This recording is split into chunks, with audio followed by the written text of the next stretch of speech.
So today we're going to have a conversation on the possible metaphysical detriments and perks that come as a side effect of ritualistic synchronization participation through the form of national anthems.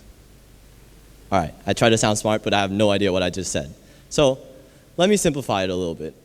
Why do we do things? Well, when I asked my friends this exact question, I was met with the universal response of, "What are you talking about? Go away."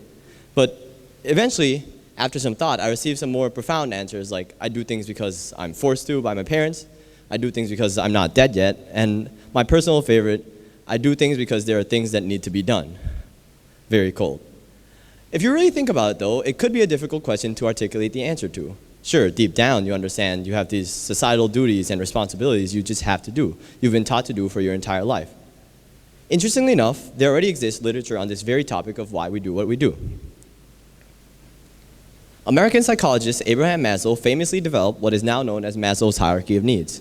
According to his widely respected pyramid, humans have a thing in our nature that motivate us to do what we do in our everyday lives. A hierarchy of things, if you will.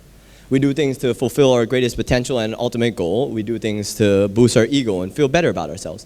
We do things to feel like we are loved and belong in a society, and we do things just to not die and be safe in general, obviously. For this talk, I'll be focusing mainly on the tier of love and belonging. This tier relates directly to what researchers call ritualistic synchrony and in-hand ritualistic synchronization. Ritualistic synchrony is quite a complex topic with a lot of intricacies, but it can be simplified down to the idea that it's in human nature to want to be a part of a group. We don't want to feel left out, and we want as many people who are in the group to be doing the same exact thing that we're doing. And if someone goes against that, it inherently will feel bad. Here's a classic example of ritualistic synchrony. This kid most likely has no idea of any concept of a deity or God or any form of tradition of respect. She simply saw that people she respected or people in general in society were all doing it, and she didn't want to feel left out. Hence, she bowed her head just like everyone else was doing. She didn't want to feel left out, a feeling in which I'm sure many of us can relate to at some point in our lives. Well, here's the epitome of ritualistic synchrony we participate in every single day. Every morning, depending on what type of situation you're in, you'll stand in line while the national anthem plays.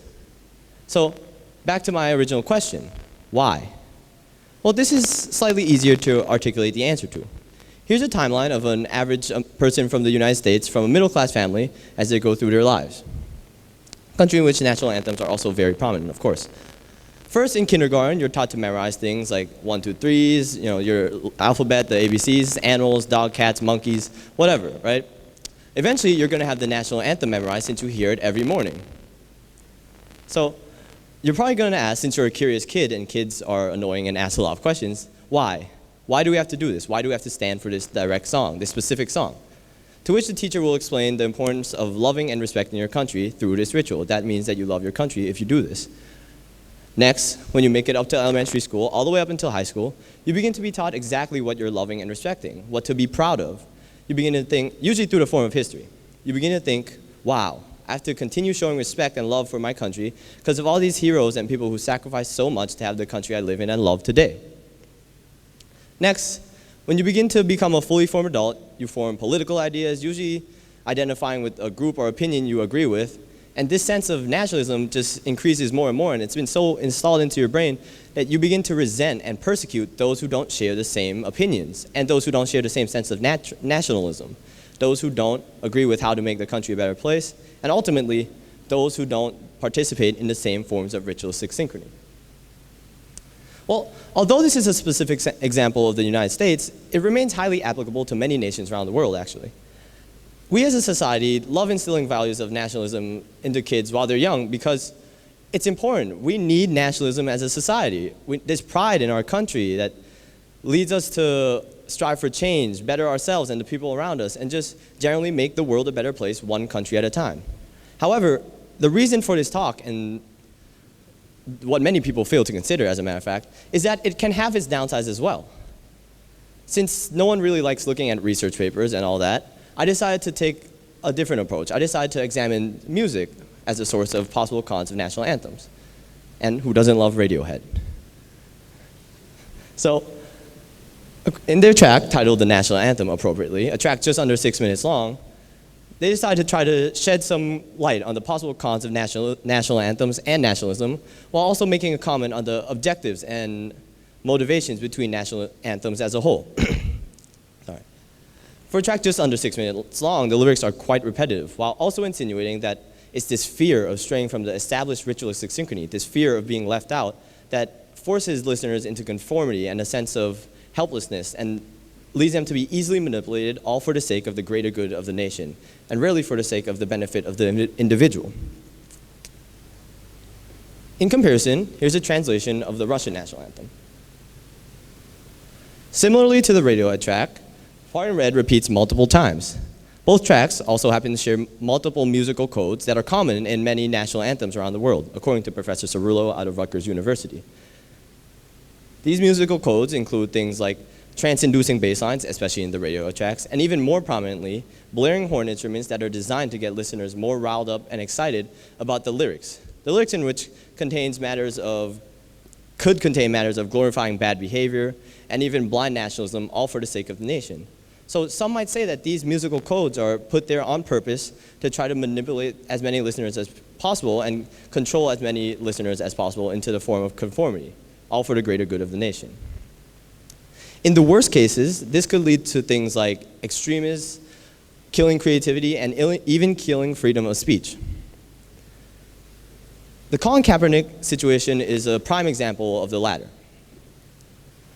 On September 1st, 2016, former star quarterback of the San Francisco 49ers, a couple of years removed from a Super Bowl start, decided to take a knee during the routine playing of this national anthem as opposed to standing for it like everyone has grown accustomed to.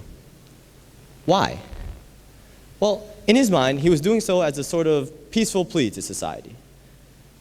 In a time where America was facing major issues of internalized violence, discrimination, and even police brutality, among other things, Kaepernick was trying to send a message to anyone that would watch, a message of striving for change and peace. However, many people didn't see it this way. All they saw was someone breaking the established social ritual. All they saw was someone going against the thing they've been taught to do and love no matter what. And love is a strong emotion. Therefore, Kaepernick was effectively blackballed out of the NFL not long after. So, let's discuss this a little bit more. Let's deconstruct it. If you were to ask the people who were against Kaepernick's and still are against Kaepernick's general protest and message, they probably would have agreed with the general message he was actually sending, a message of peace and change. We all want to make our communities better, right? That's obvious. However, the problem was with the way he sent this message. All they saw was someone not doing the thing that shows you love your country, which to some people means you must not love your country. Although these two things are not mutually exclusive. They saw Kaepernick as an anti-nationalist, as someone who was not proud of their country and encouraging others to do the same. However, ironically, Kaepernick was actually showing his own sense of nationalism through this gesture. He was trying to make his country better in his own way. And when you boil it down, that's what nationalism really is. A sense of pride in your own country and wanting to improve it. So it's this divide caused by ritualistic synchrony and social rituals that took two sides that had more alike than they did different and created a huge divide in a situation where unity was really needed. So what have we learned? Why did I do this talk? Well, to really simplify it, national anthems are actually super important.